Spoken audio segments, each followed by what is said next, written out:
Beralih semula ke berita dalam negeri. Universiti swasta terbesar UNISIM akan menggandakan saiz kampusnya menjelang 2014. Rancangan perluasan itu akan dilakukan dalam 2 tahap dan menelan belanja $300 juta. Presiden SR Nathan akan merasmikan fasa pertama projek perluasan itu malam ini. Bilangan pelajar UNISIM telah bertambah sejak tahun-tahun kebelakangan ini. Ia kini mempunyai sekitar 10,000 pelajar dan terpaksa menghadkan pengambilan tahunannya kerana keterbatasan ruang.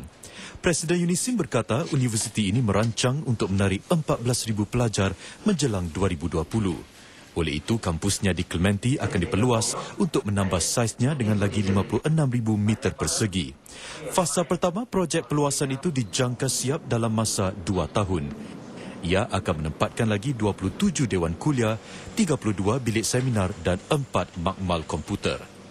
Fasa kedua akan mewujudkan lebih banyak kawasan bagi kegiatan luar darjah dan kesukanan serta lebih banyak ruang untuk kaki tangan pengajar. UNISIM juga merancang untuk menambah kursus-kursus pengajiannya pada masa depan. Dan saudara, kohort pertama pelajar yang mengambil kursus sarjana muda pengurusan dan pengajian keselamatan UNISIM telah tamat pengajian mereka. Program yang dimulakan 3 tahun lalu bertujuan melengkapkan para pegawai home team dengan ilmu dalam bidang pengurusan, keselamatan dan yang berkaitan. Dan 8 siswaza yang baru mendapat ijazah itu adalah anak Melayu Islam, termasuk satu-satunya lulusan wanita. Sejak kecil lagi, Cik Siti Haira Batra, 36 tahun, bercita-cita untuk menjadi seorang pegawai polis. Dan bukan sahaja beliau menjadikan cita-citanya itu sebagai kerjaya, tetapi juga bertemu jodoh dengan pasangan hidupnya. Apa yang lebih manis lagi, pasangan suami isteri ini merupakan di antara lulusan kohort pertama sarjana muda pengurusan dan pengajian keselamatan UNISIM. Niat untuk belajar dan membentikkan diri itu memang ada. Jadi bila pihak polis memberi laluan untuk kami buat pendaftaran bagi meningkatkan pelajaran, saya buat pendaftaran dan dapat. Sebagai seorang ibu kepada 2 orang anak kecil, pastinya cabaran utama sebagai seorang pelajar ialah untuk mengimbangi masa antara kerjaya dan keluarga.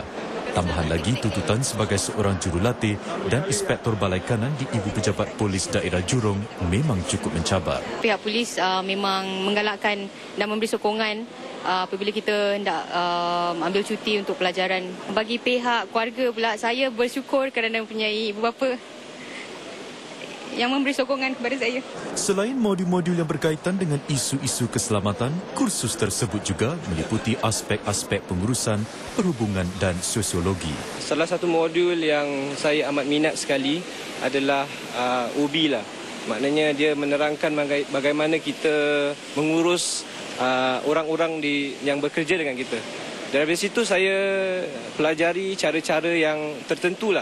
Macam kalau orang tu dia sedang bermasalah, macam mana kita nak menangani sehingga kita dapat boost up his moral or her moral. Seramai 23 pegawai polis berjaya menamatkan kursus selama 3 tahun ini.